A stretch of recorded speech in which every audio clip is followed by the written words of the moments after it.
Bonjour. Il est évident que nos vies chrétiennes peuvent elles aussi connaître l'adversité, les épreuves et les peines, et que chacun, à un moment ou un autre, les rencontre sur son chemin. Alors comment faire pour tenir le coup? Comment et avec quelle force puis-je y faire face? Et surtout quand j'ai l'impression d'être dans la nuit la plus épaisse, dans un tunnel dont je ne vois aucune issue, l'unique question c'est: comment vais-je pouvoir m'en sortir? Mes amis, ce qui assurément fait la différence pour un chrétien, c'est qu'il peut prier, c'est-à-dire s'adresser à Dieu en sachant qu'il est écouté par lui. Ainsi, au milieu d'une situation intenable, le croyant du psaume 88 s'est adressé à Dieu. Il était dans la nuit la plus obscure, désespéré, mais il a crié vers Dieu, et il lui a dit ceci: Seigneur, Dieu mon sauveur, le jour je crie au secours, la nuit je me tiens devant toi. Accueille ma prière avec bienveillance, tends une oreille attentive à ma plainte. Et il a continué en disant: me voilà enfermé dans mon malheur, impossible d'en sortir, et mes yeux sont usés de chagrin. Chaque jour, Seigneur, je t'appelle au secours, je tends les mains vers toi. Oui, j'en ai plus qu'assez des malheurs, et je suis à 2 doigts de la mort. D'ailleurs, tous me considèrent comme un homme fini, un homme pour qui on ne peut plus rien. Et sa prière se poursuit dans la même tonalité. Mais celui qui priait ainsi s'est aussi souvenu que déjà bien avant lui, la vie avait été terriblement dure pour ses ancêtres qui étaient alors hébreux en Égypte.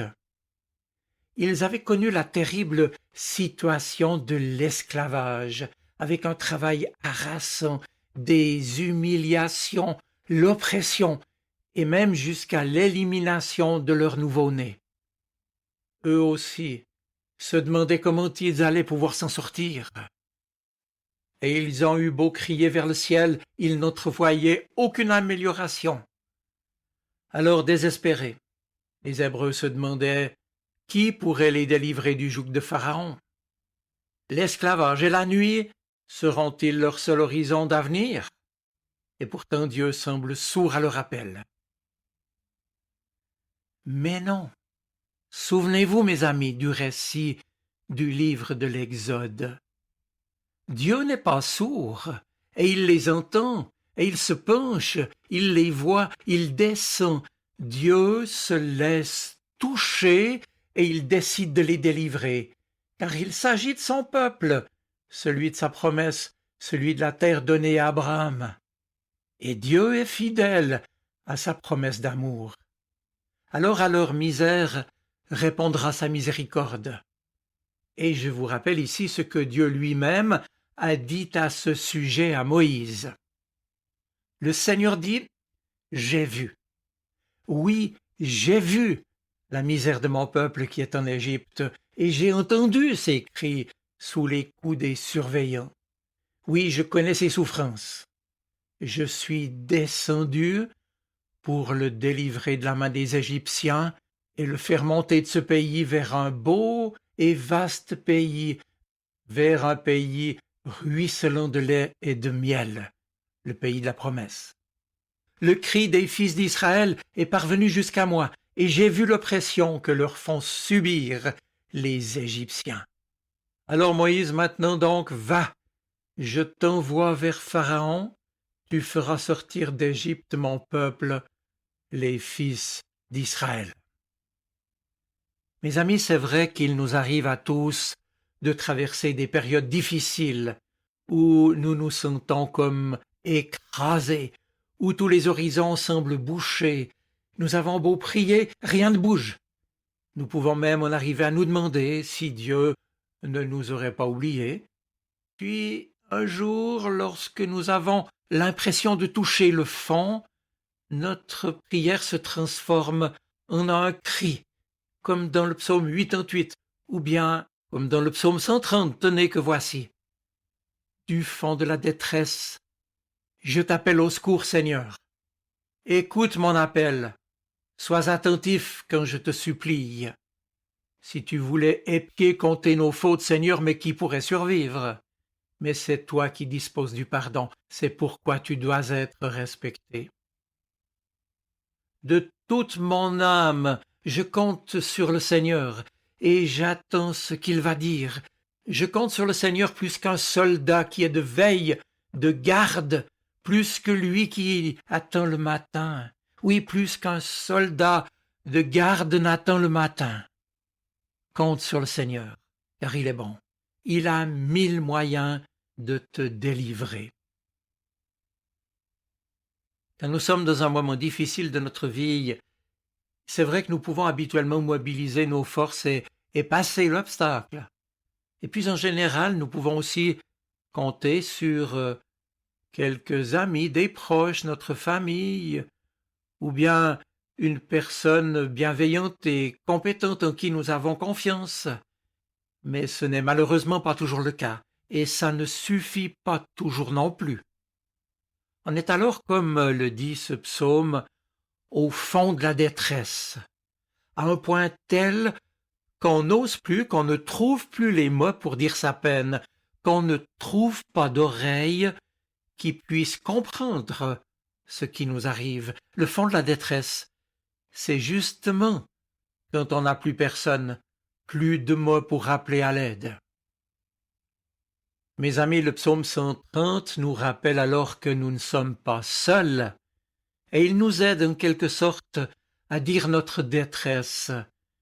Et vous savez, c'est un peu comme le coup de pied que l'on donne quand on est tout au fond de la piscine pour remonter vers la surface, vers la lumière, vers l'air, dont nous avons bien sûr besoin pour reprendre souffle.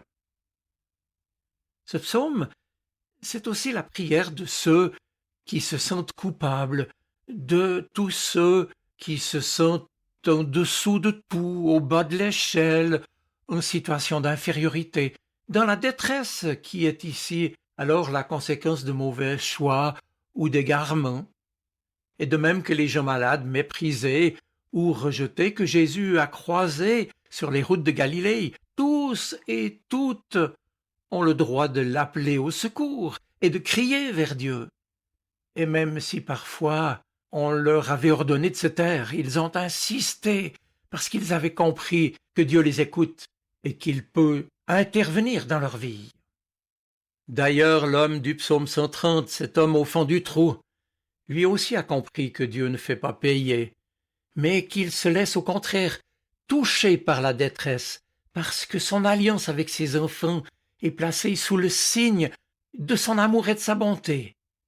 Et ce mot hébreu, bonté, resed, désigne en effet un lien que rien ni personne ne peut remettre en cause, car le Seigneur est bon et son amour est pour toujours. C'est ce que répète 26 fois, pas une de moins, le psaume 136. D'où cette confiance qui est celle du veilleur de nuit qui attend l'aurore avec la certitude du retour de la lumière. Lorsque nous nous rendons vraiment compte que nous ne pouvons rien résoudre tout seuls, notre prière peut jaillir du plus profond de notre misère, car il est temps de nous remettre entièrement à notre Père du ciel et à son Fils, et alors comme des enfants, de faire appel à son amour. Et toi, si tu ne sais plus comment t'en sortir, crie vers lui et dis-lui, du fond du malheur, je fais appel à toi, Seigneur. Viens à mon aide. Et j'ajoute encore ceci, même quand nous désespérons de Dieu, et que nous trouvons qu'il est loin et même absent, pensons à tous ceux qui, avant nous, ont tenu le cap de l'espérance. Ils n'ont jamais désespéré, envers contre tout. Ils ont aimé et cru au-delà même du raisonnable. Mes amis, leur secret, leur humble prière a été simplement « Seigneur, viens à mon aide », remettant toutes choses entre les mains de celui qui jamais n'abandonne les siens. Je vous souhaite une bonne semaine.